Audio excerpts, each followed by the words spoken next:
Hi, my name is Chelsea from SIB Visions, and I will show you today how to create a relationship in a data model.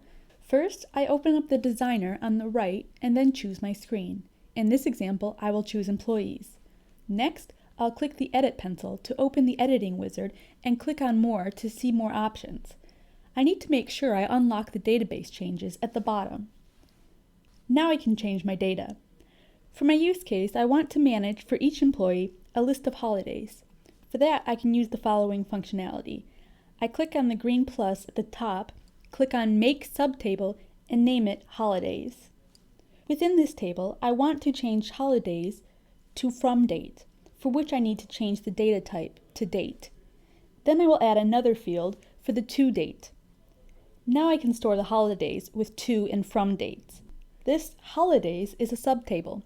That means it also has a relationship with the Employees table. This is important because I want a list of holidays for each employee.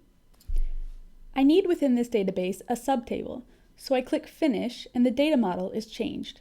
As you can see, I now have my holidays subtable that I can use in my screen. Now I will show you one option to use the subtable now that it is created. I will use a single UI table control to edit the data in the screen. For ease, I'm going to make the screen a little larger. Then I simply drag and drop my element into my screen. I'll just resize it a little bit. And now I can see in the live preview how it will appear for the user. I have my table. I click plus to add a new entry and double click to add the dates in the respective fields. And that's it. Thank you so much for watching.